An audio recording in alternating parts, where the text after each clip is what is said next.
আসসালামু আলাইকুম ওরহমতুল্লাহি ওবরাকাতুহ। 1 মিনিট মাদ্রাসা ইউটিউব চ্যানেলে সম্মানিত দিনী মা ও বোনেরা এবং ভাইয়েরা, আজকে পবিত্র শবে মেরাজ এই রাতে অর্থাৎ সোমবার দিবাগত রাতে আমরা কষ্ট করে এশার নামাজের পরে মাত্র 2 রাকাত নামাজ আদায় করব অতিরিক্ত। এই নামাজের ওসিলায় আপনার শবে মেরাজের সমস্ত ইবাদত অর্থাৎ সমস্ত সওয়াব ইনশাল্লাহ আল্লাহ তাআলা দান করবেন। অর্থাৎ সারা রাত ধরে যে ইবাদত করলে সওয়াব আপনার আমলনামায় লেখা হবে, শুধুমাত্র এশার নামাজ আদায় করার পরে অতিরিক্ত 2 রাকাত নামাজ আদায় করলে ইনশাল্লাহ রাব্বুল আলামিন আপনার আমলনামায় এই সওয়াব দান করবেন। তাই অনুরোধ করছি, গুরুত্বপূর্ণ আমলটি অবশ্যই আপনি নিজে করবেন, আপনার পরিবারের সকলকে করার জন্য বলবেন। সকলের পক্ষে রাত জেগে ইবাদত করা সম্ভব নয়, তাই অনুরোধ করছি আমলটি করে ঘুমাবেন। ফার্সি শব্দ হচ্ছে শব, এর অর্থ হলো রাত, ও আরবি শব্দ মিরাজ, এর অর্থ হলো ঊর্ধ্বগমন।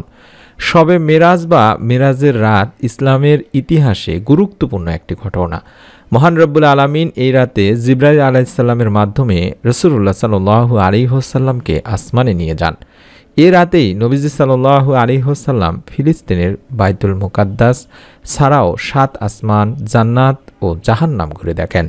আর ফেরার সময় উম্মতদের জন্য মহান রবের বিশেষ পুরস্কার হিসেবে 5 ওয়াক্ত নামাজ নিয়ে আসেন, যার বর্ণনা পবিত্র কোরআনুল কারীমের সূরা আন-নাজমের 1 থেকে 18 নম্বর আয়াতে রয়েছে।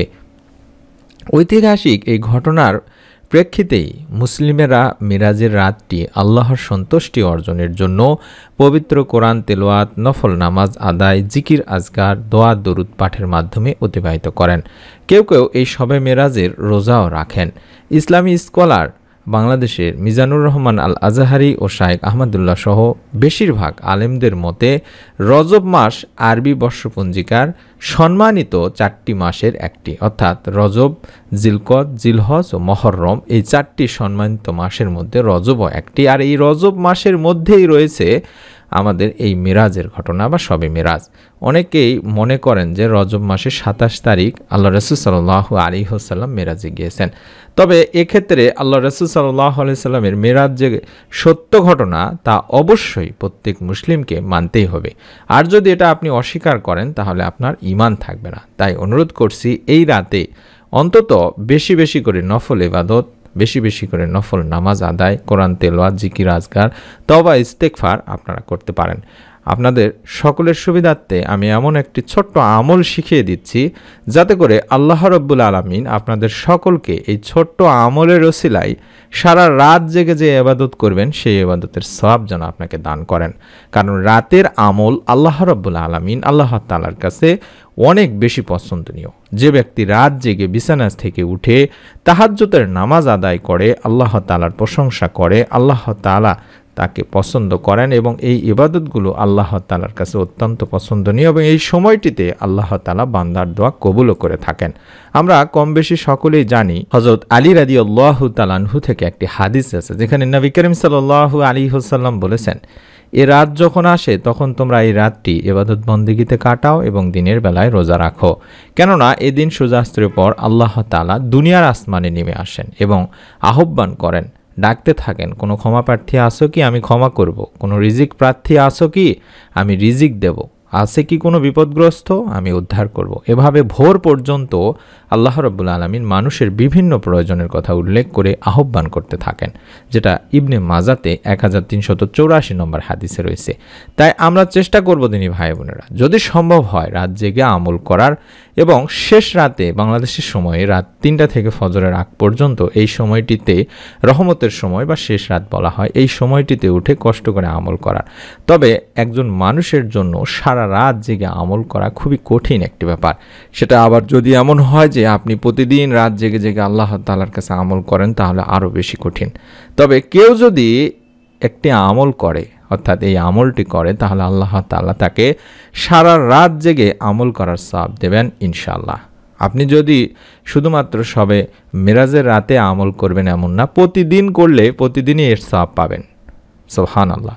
আর সেই আমলের ব্যাপারে আল্লাহ রাসূল সাল্লাল্লাহু আলাইহি ওয়াসাল্লামও বলেছেন, যে ব্যক্তি এশার নামাজ জামাতের সাথে আদায় করবে সে অর্ধেক রাত ইবাদত করার সওয়াব পাবে, আর যে ব্যক্তি এশা ও ফজরের নামাজ জামাতের সাথে আদায় করবে সে পুরো রাত ইবাদত করার সওয়াব পাবে। আবু দাউদ শরীফের একটি হাদিস।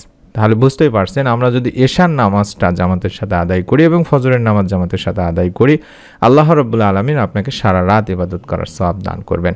তাই অনুরোধ করছি অবশ্যই আমলটি করবেন। এরকম আরও বেশ কিছু আমলের কথা বলা আছে হাদিসে, যার একটার বিনিময়ে আরেকটার সওয়াব দেওয়া হয় থাকে। যেমন কেউ যদি ফজরের নামাজ আদায় করার পরে ইশরাকের নামাজ আদায় করে, তাহলে প্রথম 2 রাকাতের জন্য উমরা এবং দ্বিতীয় 2 রাকাতের জন্য হজের সওয়াব পাওয়া যাবে। সুবহানাল্লাহ। তাই আমি অনুরোধ করব আমার দিনী ভাই বোনদেরকে, যারা এই ভিডিওটি দেখছেন তারা অবশ্যই আমলটি করার চেষ্টা করবেন। এবং আল্লাহ রাসূল সাল্লাল্লাহু আলাইহি ওয়াসাল্লাম আরও বলেছেন, আমি কি তোমাদের এমন কোনো আমলের কথা বলবো যেটা তোমরা করলে তারা যে আমল করে তার চেয়েও বেশি সওয়াব পাবে?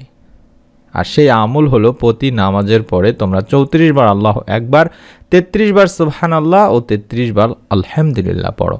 অর্থাৎ এই হাদিসটি থেকে আমরা বুঝতে পারলাম যে এই আমলের ওসিলায় আল্লাহ রাব্বুল আলামিন বান্দাকে হজ করার সওয়াব দান করবেন। এই হাদিসটি বলেছিলেন আল্লাহ তাআলা তার বান্দাদের নেক আমল সহজ করার জন্য এভাবে সওয়াব দিয়ে থাকেন। এই বিষয়ে একটি হাদিস আছে যেখানে স্পষ্ট বলা হয়েছে যে হযরত আবু দারদা রাদিয়াল্লাহু তাআলা আনহু থেকে বর্ণিত, তিনি বলেন, আমরা একবার আল্লাহ রাসূল সাল্লাল্লাহু আলাইহি ওয়াসাল্লামকে বলি যে, হে আল্লাহ রাসূল সাল্লাল্লাহু আলাইহি ওয়াসাল্লাম, ধনী ব্যক্তিরা সওয়াবের ব্যাপারে বা সওয়াবের ক্ষেত্রে আমাদেরকে ছাড়িয়ে যাচ্ছে। অর্থাৎ তারা হজ করতে পারে, আমরা হজ করতে পারি না।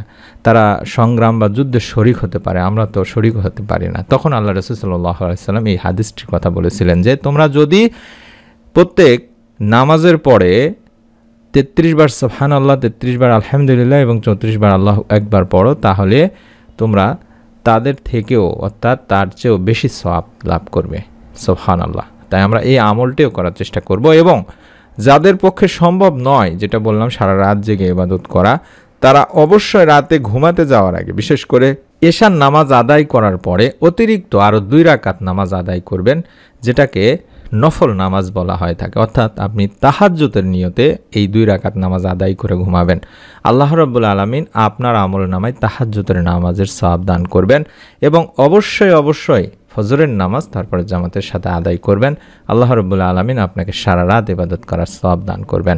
আমি অনুরোধ করছি দিনী মা বোনেরা যারা বাড়িতে আছেন তারা অবশ্যই সময় মতো আমলটি করবেন এবং দিনী ভাইয়েরা অবশ্যই আমলটি করার চেষ্টা করবেন।